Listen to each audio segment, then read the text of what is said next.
r/relationship_advice. My world collapsed when I found my roommate's spy cam. Hashtag my world collapsed when I found my roommate's spy cam. I found it on a Tuesday. Not in any dramatic way, no accidental discovery while searching for something else, no gut feeling that made me suspicious. I was just cleaning the bathroom mirror with a microfiber cloth because it had been spotty for weeks, and when I moved the decorative plant from the corner shelf, something caught the afternoon light. A tiny glint of glass that didn't belong. At first, I thought it was a piece of jewelry someone had lost. But when I reached for it, my fingers found a small black object wedged behind the wooden picture frame, the one with the sunset photo we bought at a thrift store freshman year. My roommate Mike had claimed that frame for the bathroom wall months ago. "It's calming," he'd said. The device was smaller than my thumb. Cylindrical. With a lens. I stood there for maybe 30 seconds, staring at it in my palm, my brain refusing to process what my eyes were telling me. There had to be an explanation. Maybe it was something of his that had fallen back there accidentally.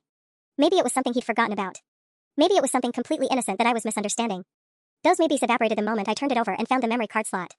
My hand started shaking so badly I almost dropped it into the sink. I locked the bathroom door, a useless gesture since I was the only one home, and sat on the edge of the bathtub, my legs suddenly unable to support me. The camera was still warm from the afternoon sun, which meant it had been sitting there in that exact spot, pointing directly at the toilet and shower, for hours. 4 days. Probably much longer. I felt sick. We'd lived together for 2 years. 2 entire years. Mike had been the one to help me move in after I started my graduate program. We'd ordered pizza on move-in day and laughed about how expensive rent in the city was. He'd seemed like the perfect roommate, clean, quiet, respectful of boundaries. We'd even become friends outside of just sharing an apartment. We'd gone to movies together, invited each other to parties, complained about our families during late-night kitchen conversations. And the entire time, he'd been watching. My instinct was to throw the camera across the bathroom, but some part of my brain that wasn't completely panicked told me to stop. I forced myself to breathe. In through my nose. Out through my mouth. I'd taken enough psychology courses to recognize my body's panic response, and right now, I needed to think. I wrapped the camera in a hand towel and carried it to my room, locking my door behind me. My phone felt heavy in my pocket. I could call the police right now. I could call 911. I could tell them what I'd found, and they would handle it. This would be over. But as I sat on my bed, the wrapped camera beside me like a ticking time bomb, a different kind of dread started creeping in. What happened next? Police interviews. Reports filed. Evidence logs. Would the footage become part of a police record? Would it be leaked? How many people would have to watch it? How many times would I have to relive the violation of someone reviewing footage of me naked in my own bathroom? And Mike, he'd lawyer up immediately. He had family money. He'd claimed the camera was for security purposes, that there was a misunderstanding, that he'd bought it and forgotten about it. The legal process would be long and invasive in public. I pulled out my laptop with trembling fingers. I needed to see what he'd done with the footage. If there was footage. Maybe the camera was a dud. Maybe it was broken and hadn't recorded anything. But I knew that was wishful thinking. I was terrified to open my email, check my social media, do anything that might lead me down a path I couldn't come back from. Instead, I opened my browser to a private window and just sat there, my hands hovering over the keyboard. That's when I remembered something. Mike had borrowed my laptop 2 weeks ago because his was being repaired. He'd said he needed to send an email for work. I'd been in the other room, and when he brought it back, he seemed off. Quieter than usual. He'd hurried to his room and closed the door. I unlocked my laptop and checked the browser history. He hadn't cleared it, and found a dozen searches for file-sharing websites and video platforms I'd never heard of. My stomach twisted. Then I noticed something else. My files folder had been accessed recently. Dozens of times. I checked the modification dates. While he had my laptop, he'd been in my files. Not my documents or photos, my folders. The ones labeled private and personal. I sat back, my mind spinning in a direction I almost couldn't follow. I stood up abruptly, pacing my room. My first instinct was still to call the police, to report everything immediately. But another voice in my head, calmer, colder, was asking questions. What if I did that, and nothing happened? What if he walked away with a fine? What if the case fell apart because of a technicality? I looked at the wrapped camera on my bed. I knew where his laptop was. He always left it in the kitchen during the day, or on the coffee table in the living room. He never took it to his room until evening. I could check it. I could see what he'd done. I could gather evidence that was so concrete, so damning, that there would be no room for lawyers or explanations or legal loopholes. The thought made me feel momentarily powerful, and then it made me feel ashamed. But the shame didn't stop me from standing up and unlocking my door. I listened for the sound of Mike's car in the parking lot. His shift at the marketing firm didn't end until 5:30 p.m. I had at least an hour. My hands were still shaking as I walked toward the kitchen. Hashtag chump 2. I found his laptop on the kitchen counter, right next to the coffee maker, exactly where I expected it to be. The silver MacBook looked so ordinary, so innocent. I stared at it for a solid minute before reaching for it, half expecting alarms to sound or for Mike to suddenly materialize behind me. The apartment was silent except for the refrigerator's hum. My heart was pounding so hard I could feel it in my throat. I carried the laptop to my room and locked the door again, another useless gesture, and opened it with shaking fingers. The screen illuminated with a password prompt. Of course he had a password. I tried the obvious ones first. His birthday. His last name and numbers. Password 123. Nothing worked. After the 4th attempt, the Mac locked me out for 60 seconds. I sat back on my bed, the camera still wrapped in that hand towel beside me like evidence at a crime scene. What was I doing? This was insane. I was about to illegally access someone's computer. I was about to commit a crime to expose his crime, and somehow that logic felt both perfectly justified and completely unhinged. The 60 seconds ticked by. I could still call the police. I could still handle this the right way. But what if there was a right way anymore? What if the police took so long that he destroyed evidence? What if he realized the camera was missing and cleared his hard drive? I tried again. This time I thought about things he'd mentioned in casual conversation over the past 2 years. His mom's name. His childhood dog. The password he'd casually mentioned using for his work email, which had been Lakehouse 2015 after his family's cabin. Nothing. 7 attempts now. I was going to lock myself out completely. I set the laptop aside and put my face in my hands. The violation was compounding itself, layering on top of the original violation until I could barely breathe. I had violated my own trust by even considering breaking into his computer. I was crossing lines I never thought I'd cross, and the worst part was that some sick, cold part of me didn't care. That part of me wanted to do far worse than break into his laptop. My phone buzzed. I jumped so hard I nearly threw it across the room. It was a message from my best friend, Jamie, asterisk still on for Thursday? I'm dying to hear about that guy from your grad seminar, lol asterisk. Thursday. Normal life. The outside world where I had friends and seminar crushes and plans to get drinks. A world where I hadn't just discovered a camera pointed at my most private moments. I didn't respond. Instead, I picked the laptop back up and tried one more password, bathroom 2023. Nothing. I set it down again and forced myself to think practically. I couldn't hack his password. I wasn't a hacker. I was a 24-year-old graduate student who studied organizational psychology, not computer security. This was the moment where I needed to stop, where I needed to step back and do this the right way. But the right way meant letting someone else be in control of my own violation. It meant hoping the legal system would work. It meant trusting institutions when I suddenly didn't trust anyone. I checked my phone. 4:47 p.m. Mike would be home in less than an hour. I needed to put the laptop back before he noticed anything. I carried it back to the kitchen and set it in the exact same spot, then stood there staring at it like it might explode. I just violated his privacy, albeit unsuccessfully, and yet somehow he was still winning. He was still ahead. He still had all the control, all the evidence, all the knowledge. That's when I noticed something. There was a post-it note stuck to the underside of his laptop screen, visible only when the computer was open. I'd seen it earlier and hadn't processed what it meant, my brain too overloaded with panic. It read, Dropbox 123. My hands were steady now. Steady and cold. I carried the laptop back to my room, locked the door, and tried the password. It worked. The screen unlocked, and I was suddenly looking at Mike's desktop, a generic stock photo of mountains, files organized into neat folders. There was a folder labeled work, another labeled photos, another labeled finances. And then, buried slightly down the list, a folder with a date on it, 2024_private. I didn't open it. Not yet. I sat there for a moment, my cursor hovering over the folder icon, aware that I was about to cross into territory I couldn't come back from. Once I opened that folder, I would know things I couldn't unknow. I would see things I couldn't unsee. And more importantly, I would have made a deliberate choice to access his computer, which meant I would have committed a crime of my own. But then I thought about him, about Mike, my friend of 2 years, the guy who'd helped me move in and laughed at my jokes and seemed so normal, sitting at this very laptop, transferring intimate footage of me to file-sharing sites. I thought about him selling it. I thought about strangers watching moments of my life he had no right to capture. I opened the folder. There were dozens of subfolders, organized by date. Each one labeled with what looked like timestamps. I opened the most recent one and found video files. Dozens of them. The file names were just strings of numbers. I felt my throat tighten. I couldn't watch them. I knew immediately that I couldn't open these files, couldn't make myself vulnerable to seeing what was in them. Not yet. Maybe not ever. But I didn't need to see them to know what they were. I opened another folder at random and saw similar files, along with several image files and what looked like transaction records, spreadsheets with numbers and dates. My stomach dropped as I realized what I was looking at. Revenue tracking. He wasn't just recording me for some sick personal gratification. He was monetizing it. I heard a sound from the living room, the front door opening, and I nearly screamed. Asterisk no. Not yet. It's too early, asterisk. I slammed the laptop shut and shoved it under my bed just as I heard Mike's voice. Sarah? You home? My door was locked. My heart was in my mouth. The wrapped camera was still on my bed, visible as a small lump in the hand towel. Yeah, I called out, my voice only slightly shaking. In my room. Just studying. Cool, he called back. I heard him moving around the kitchen. I'm gonna grab a snack and then head to the gym. I didn't respond. I pressed my ear against the door, listening to him move through our apartment as if it was still his sanctuary too. As if he hadn't already stolen mine. Only when I heard the front door close behind him did I let myself breathe. Hashtag chunk 3. I waited until I heard his car start in the parking lot before I moved. Even then, I didn't move quickly. I extracted myself from the door slowly, methodically, like I was moving through water. My legs felt strange, disconnected from my body, like they belonged to someone else entirely. The wrapped camera was still on my bed. I picked it up and stared at it, turning it over in my hands. It was so small. Smaller than I'd realized when I'd first found it. Something this tiny had stolen everything from me, my privacy, my safety, my sense of home, my ability to trust the person I lived with. This small, innocent-looking piece of technology had commodified my body without my consent. I set it down and went back to the laptop. I pulled it out from under the bed and opened it again. The folder was still there. 2024_private. I'd opened it too quickly, hadn't really processed what I was seeing. Now I needed to actually look. I needed to understand the scope of what he'd done. I opened the transaction spreadsheet again, forcing myself to study the numbers. The dates went back further than I'd expected. Not just to 2024, the oldest entry I could find was dated March 2023. 11 months. 11 months of recording me. The revenue entries showed deposits ranging from $50 to over $300, with varying frequency. Sometimes daily. Sometimes multiple times a day. I did the math in my head. Roughly, conservatively, he'd made somewhere in the neighborhood of $15,000. Possibly more. My mouth tasted like copper. I opened another folder, scrolling through the organized chaos of his documentation. There were spreadsheets titled subscriber list, platform revenue share, upload dates. He'd been methodical. Obsessive. This wasn't a crime of passion or a momentary lapse in judgment. This was a business operation. A carefully structured enterprise built on my body without my knowledge or consent. I opened a folder labeled marketing materials and immediately wished I hadn't. There were screenshots of listings from various websites, thumbnails so small I couldn't see detail, but I didn't need to.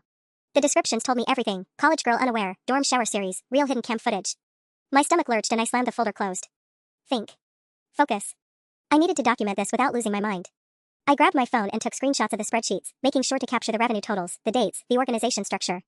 My hands were shaking again, making it difficult to frame the shots properly. I took 17 screenshots before I was satisfied that I had the essential information captured. Then I did something that made my skin crawl. I opened one of the image files. It was me. It was definitely me. I was in the bathroom, caught mid-motion, half visible behind the glass shower door, the image grainy from the camera's angle but unmistakably me. I could see the small scar on my shoulder blade from a childhood accident. I could see the way my hair looked wet. I could see the vulnerability in a moment I thought was completely private. I closed the image and immediately felt bile rising in my throat. I ran to the bathroom and dry heaved into the toilet, my body rejecting the reality of what I'd just seen. When I'd found the camera, it had been abstract. A violation. A crime. But seeing the actual image, seeing myself captured like that, made it visceral. Made it real in a way my mind had been trying to protect me from. I sat on the bathroom floor for I don't know how long, just breathing. In and out. In and out. Eventually, I pulled myself together and went back to the laptop. I needed to find more. I needed to understand the full picture of what he'd done, because how else could I expose him properly? How else could I make sure that when this went public, there would be no doubt about his guilt? I opened the subscriber list spreadsheet. 37 names. 37 email addresses. 37 people who had paid money to watch footage of me without my consent. The list included names, payment amounts, and dates of last activity. Some of these subscribers had been receiving content for months. One name appeared multiple times with substantial payments. I took more screenshots. There was a folder labeled communications and inside it, saved emails and message threads. I started reading them, and my disgust deepened with every line. These were conversations between Mike and his subscribers. Requests for specific content. Compliments about the material. Discussions about what they wanted to see. One message said, "She's perfect for this." Completely oblivious. Keep it coming. I felt something crystallize inside me. Something cold and sharp and determined. This wasn't just about destroying Mike's life anymore. This was about those 37 people. This was about making sure they faced consequences too. They'd paid for this violation. They'd requested this content. They'd encouraged him to keep recording, keep uploading, keep invading my privacy. They were all guilty. I heard a noise from the kitchen and my entire body went rigid. Had Mike come back? No, there was no car, no sounds of the front door opening. Just the apartment settling, pipes clicking, the ambient sounds of a building full of people. But it was a reminder that I was on borrowed time. Mike could return from the gym at any moment. I needed to work faster. I started copying files to a USB drive I found in his desk drawer, moving quickly through the folders. The transaction records. The subscriber list. The communications. I didn't copy the video or image files, I couldn't bring myself to transfer those, to create duplicates of my own violation. But the supporting evidence, the proof of what he'd done, I copied everything I could access. The USB drive showed 50% full. 60%. 75%. When it hit 95%, I ejected it and shoved it into my pocket. My heart was pounding so hard I thought it might break through my ribs. I closed all the folders, shut down the laptop, and returned it to the kitchen counter in the exact spot I'd found it. My hands were steady now. Everything about me felt steady, actually. Like I'd moved past panic into some other mode entirely. Some mode where I could function. Where I could plan. I looked at my reflection in the dark screen of his laptop and almost didn't recognize myself. #Chunk4. I spent the next 3 days in a state of heightened awareness that felt almost like dissociation. I went to my classes. I attended my graduate seminar on Victorian literature. I sat in the library and pretended to work on my thesis about female Gothic narratives, which felt almost funny now, the cosmic joke of it all. I was living inside a Gothic narrative. I was the heroine discovering the monster had been sleeping 3 doors down the entire time. Mike came and went like normal. We passed in the hallway. He made pasta one night and asked if I wanted some. I said yes and ate it, tasting nothing. We watched an episode of The Office together on the couch, sitting at opposite ends like we always did, and I laughed at jokes I didn't process. He didn't seem to notice anything was different. Why would he? I'd had 2 years of practice being his friend. 1 more week of performance felt manageable. The USB drive sat in my desk drawer, hidden inside my pencil case, next to my student ID and some old gift cards. I'd looked at it maybe 50 times. Each time, I had to remind myself that it was real, that what was on it was real, that this wasn't some nightmare I'd wake up from. But the universe, apparently, wasn't content with the horror I'd already discovered. On Thursday evening, there was a knock on my bedroom door. I was lying on my bed, scrolling mindlessly through my phone, trying not to think about anything. My heart jumped immediately. Yeah? Mike opened the door, and I had to consciously relax my face into something approaching neutral. Hey, so I've got kind of a weird question, he said, leaning against my doorframe in that casual way he always did. Have you noticed anything weird with my laptop? The world tilted slightly. I forced myself to continue scrolling, to not look up too quickly. Weird how? It's been running kind of slow. And I swear some of my files got moved around. Like, the organization is just off. I know I'm not crazy about that stuff, but even I notice when things aren't where I left them. He laughed, and it was the most horrible sound I'd ever heard. So normal. So completely unbothered. I'm paranoid that I have a virus or something. I made myself look up from my phone, made myself meet his eyes. The urge to throw the truth in his face was almost overwhelming. To tell him I knew. To watch his face when he realized what I'd found. To see him understand that his entire world was about to collapse. Instead, I said, "Have you run a scan?" "Yeah, nothing came up." Probably just being paranoid. He scratched his head, and for the first time in days, I could see genuine confusion on his face. "Anyway, let me know if you touch it for any reason. I'm gonna try resetting some stuff." "Sure," I said. "Will do." He left, closing the door behind him, and I sat there with my phone still in my hand, my heart doing something dangerous and irregular in my chest. He'd noticed. He didn't know what he'd noticed, but he'd noticed something. I spent the rest of the evening going through everything in my head. Had I moved the laptop in some way that would alert him? Had I left something open? I didn't think so. I'd been careful. Methodical. But careful wasn't a guarantee against someone who lived in the same space noticing small inconsistencies. The next morning, I made a decision. I couldn't wait. The plan had been to gather more evidence, to understand the full scope, to build a case that was absolutely airtight before I took action. But if Mike was already getting suspicious, I needed to accelerate. I skipped my afternoon seminar and went to the police station. The officer who took my statement was a woman named Detective Helena Chen, who looked to be in her 50s and had the kind of tired eyes that suggested she'd seen variations of this before. That helped, somehow.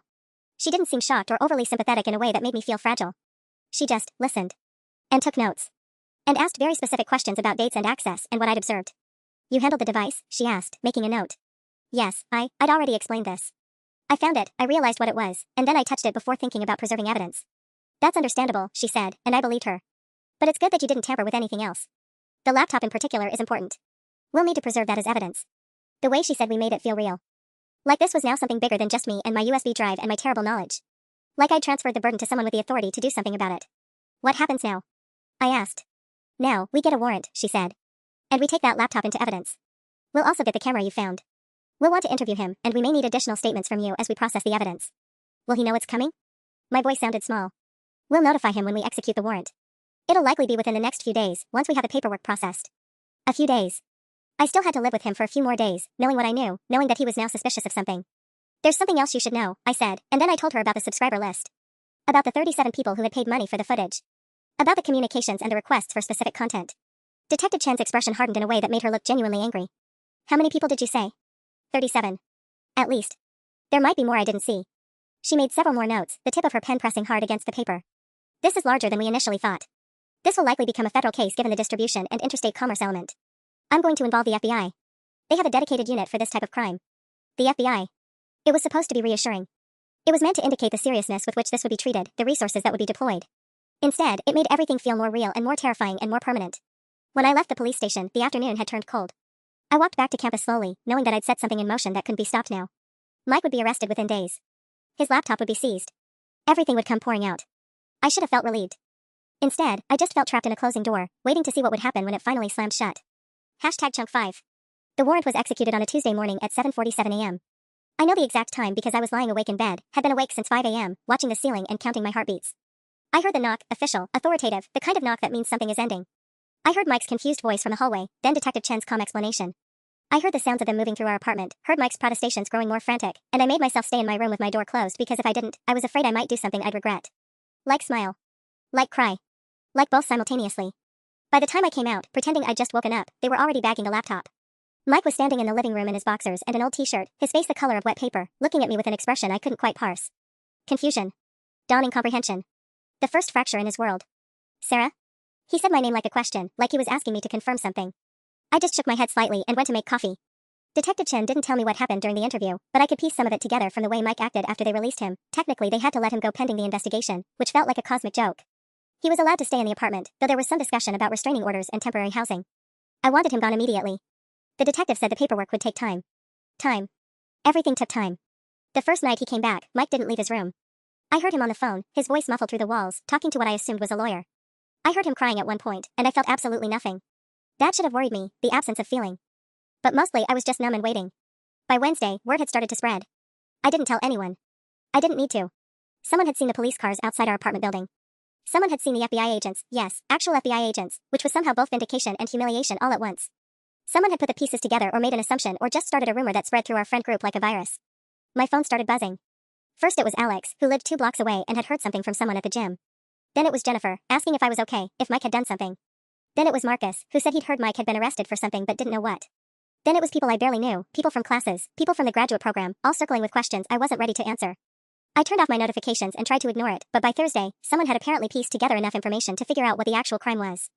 I didn't know who, maybe the police had released more information, maybe Mike had said something, maybe someone had just guessed and gotten lucky. But suddenly the nature of the violation was spreading through our social circle like ink in water, and the responses weren't what I'd anticipated. Not that I thought clearly about what I'd anticipated.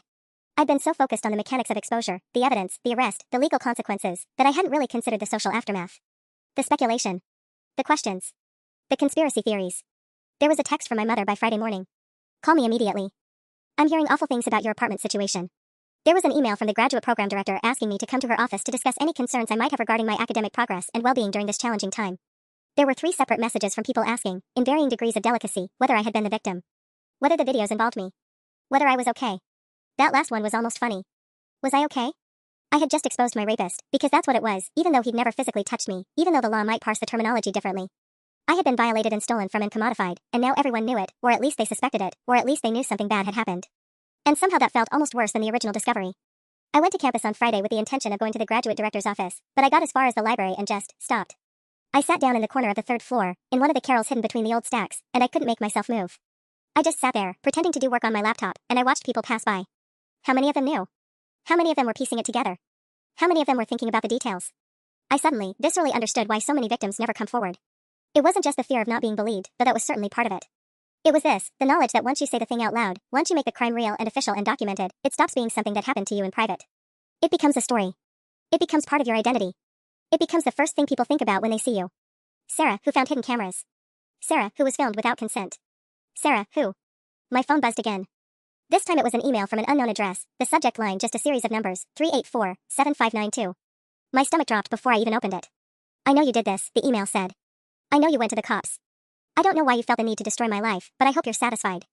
I hope you're happy knowing that you've ruined everything. That you've made sure everyone will know what you are. Everyone will know you're the kind of girl who gets filmed. The kind of girl that men want to film. And now they all know it. I read it 3 times, my vision narrowing to a tunnel, my breathing going sharp and shallow. The email continued, you could have just left it alone. You could have just lived your life and let me live mine. But you had to be vindictive. You had to ruin me. And I hope you know what you've done to yourself in the process. Everyone will always see you as the girl in the videos now. Even if they don't know what's in them, they'll know something is. You'll always be defined by this. You'll always be the victim. And that's all anyone will ever see when they look at you. I realized, with a kind of sick clarity, that I'd made a terrible mistake. Not in going to the police. That was right. That was necessary. But in thinking that exposing Mike would mean I could move forward. In believing that justice would feel like closure. In somehow imagining that any of this would make me feel safe again. #chunk6. I closed the email without reporting it. That was my first mistake in a cascade of them. My second mistake was telling myself it didn't matter. That Mike was just lashing out, that this was predictable behavior from someone whose world had just imploded. That the email was empty threats from a desperate man trying to regain some sense of control. I told myself all of this while sitting in that library corral, my hands shaking so badly I had to set my phone down on the desk. But the email had accomplished something Mike probably intended, it had made me question everything I'd done. I spent Friday in a fog, moving through campus like I was watching myself from outside my body. I went to my 2 p.m. seminar. I sat in the back and took notes on a lecture I couldn't process. Someone, I think it was James from the cohort, kept glancing back at me with this expression of exaggerated sympathy that made my skin crawl. Did he know? Of course he knew. Everyone knew. By evening, I was back at the apartment. Mike was in his room. I could hear the low murmur of his voice, another phone call with his lawyer, probably. I made dinner and ate it standing up at the kitchen counter, tasting nothing. My mother called 3 times. I didn't answer. I knew what she wanted, confirmation that I was the victim, reassurance that I was handling it, probably some combination of maternal concern and mild recrimination that I hadn't called her immediately when this happened. I wasn't ready for that conversation. I wasn't sure I'd ever be ready. Instead, I opened my laptop and did something stupid. I googled myself. Sarah Chan, my name, my very ordinary name that I shared with thousands of other people. I added hidden camera to the search. Nothing came up. I added apartment, then roommate. Still nothing. No news articles. No public records yet. But there were Reddit threads, of course there were Reddit threads. People speculating about what had happened, how many videos there might be, whether any of them had leaked to other sites. The comments were a masterclass in the way the internet treats victims, some sympathetic, some skeptical, some gleefully detailed about technical specifications of surveillance equipment. I closed the laptop. Saturday morning, I woke up to find Detective Chen's business card on my nightstand, and I had no memory of retrieving it from my jacket pocket. My hands had apparently decided to do things my conscious mind hadn't approved. The card had a note on the back, in handwriting that might have been hers, call if you need to. Anything unusual, call. That seemed ominous. Anything unusual. As if there were degrees of unusual now, as if my baseline had shifted so completely that I needed guidance on what counted. I called her around noon. I received an email, I said. From Mike. At least, I think it was from Mike. The subject line was just numbers. Can you forward it to me? Chen asked. No preamble, no wasted time. I deleted it, I said. I didn't think about forwarding it. I read it and deleted it. There was a pause. I could hear the judgment in that pause, or maybe I was projecting it. Do you remember what it said? Chen asked. I told her. I recounted it as accurately as I could, though I was aware I was probably adding emphasis where there was none, filtering it through my own emotional reaction. When I finished, Chen was quiet for a long moment. That was a mistake, she said finally. Deleting it. You should have forwarded it to me. Even if you deleted it, he might not have. We could have retrieved it. I know, I said. I'm sorry. Don't be sorry. Just, if anything else happens, any contact at all, you report it. Email, phone calls, texts, in-person encounters. Anything. And don't delete anything. Screenshot it. Send it to me. Understood? Understood, I said. But here's what I didn't tell Detective Chen. I'd already received 2 more emails since Friday night. One came in Saturday morning with the subject, "You destroyed my career." The second arrived around 11 p.m. Friday and just contained a series of question marks. Just? As if Mike couldn't even articulate his rage, like it had overwhelmed language entirely. I deleted both of those too. I didn't know why I was protecting him from consequences. That wasn't what I was doing, I told myself. I was just processing things at my own pace. I was just trying to figure out what was real and what was me catastrophizing. What was the word? Dissociating. I was dissociating from the reality of my own situation. That evening, the apartment felt smaller. Mike had emerged from his room for the first time since the arrest, moving through the kitchen while I was doing dishes. We didn't speak. I didn't look at him. But I could feel his presence like a physical weight, and I knew he was looking at me. Studying me, maybe. Trying to figure out how I'd known. How I'd found the camera. Whether I'd planned this all along. I wanted to tell him, I didn't plan it. I found it. I reported it. The exposure was just what happened after that. The shame that was now seeping into every part of my life wasn't something I'd strategized. It was just the natural consequence of the truth becoming public. But I said nothing. Sunday morning, I woke up to a missed call from a number I didn't recognize. The voicemail was from someone identifying themselves as a reporter from the local news. They wanted to talk to me about the ongoing investigation into criminal surveillance. They'd gotten my number from someone, they wouldn't say who. They wanted my side of the story. I blocked the number without listening to the entire message. By Sunday night, I realized that I'd been wrong about something fundamental. I thought that once the truth came out, once the official machinery of justice had been activated, I would feel less alone. I thought exposure would feel like solidarity, like finally being believed. Instead, it felt like drowning in public. Like everyone was watching me sink and offering commentary on my form. I lay in bed and stared at the ceiling again, counting my heartbeats like I had the morning of the arrest. I wondered how many more nights I could do this before the counting stopped working. Before the numbness wore off and I had to actually feel what I'd done to myself by making this public. I wondered if Mike had been right. If I would always be the girl in the videos now, even though nobody had actually seen them. If that identity was permanent. I wondered when I'd become someone who deleted evidence and lied to police officers.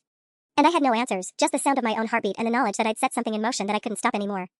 #Chunk7. Monday morning, I received a text from an unknown number. "We need to talk. It's about the videos." James. The guy from my cohort who'd been giving me that look of exaggerated sympathy in seminar. I stared at the message for 10 minutes before responding. "How did you get this number?"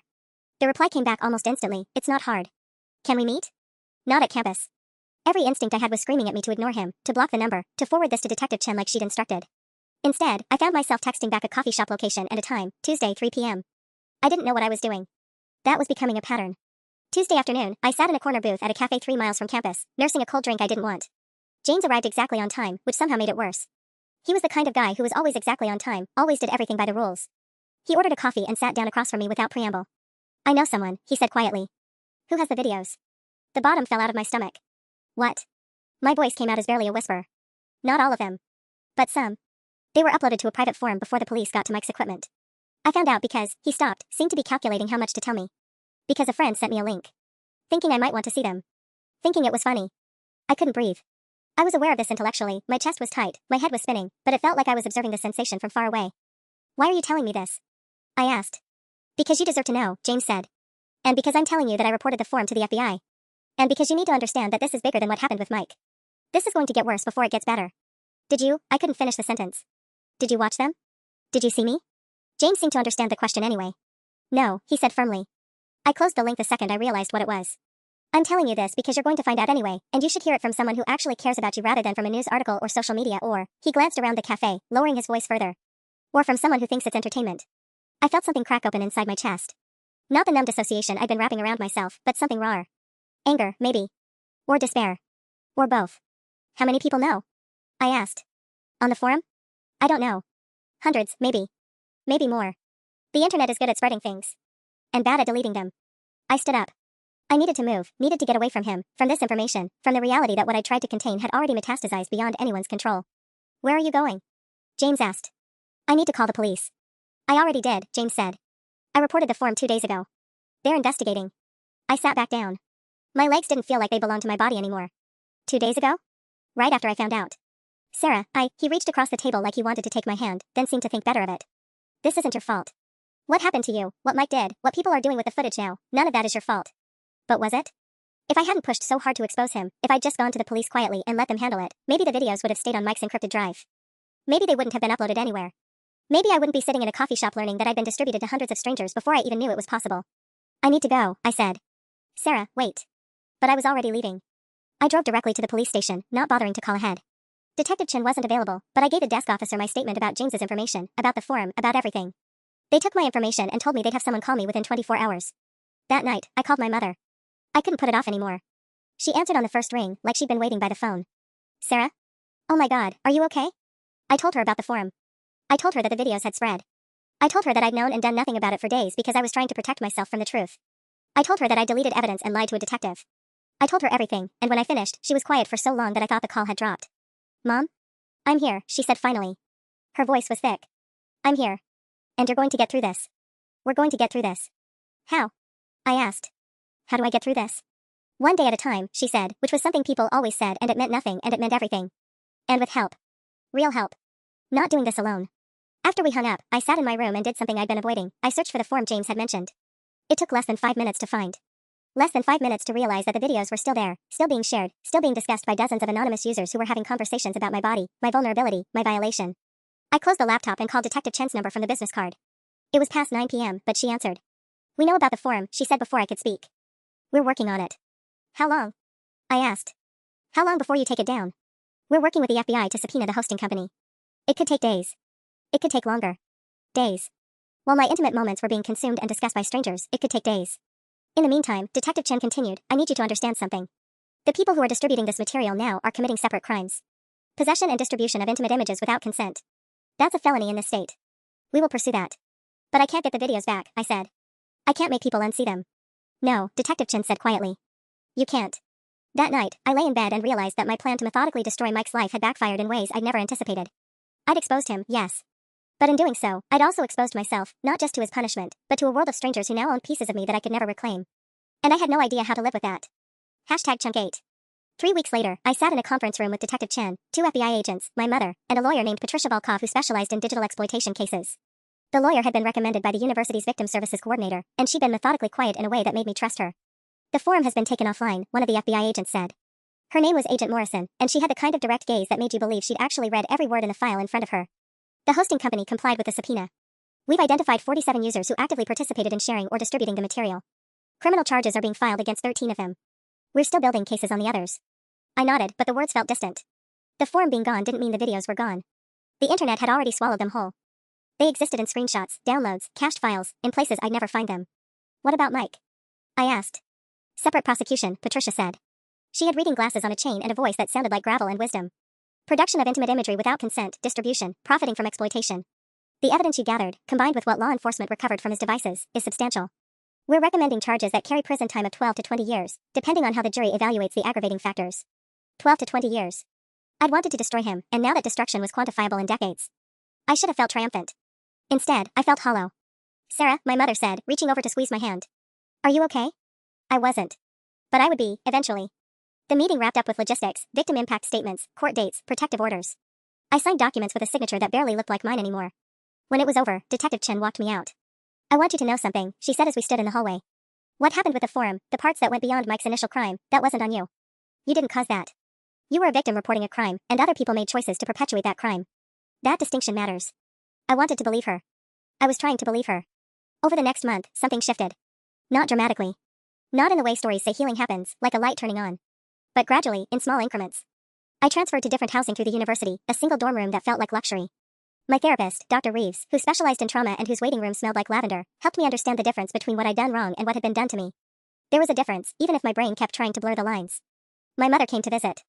She stayed in a hotel and we went to dinner, and she didn't treat me like I was broken, which helped me stop feeling so broken. She also didn't pretend nothing had happened, which helped more.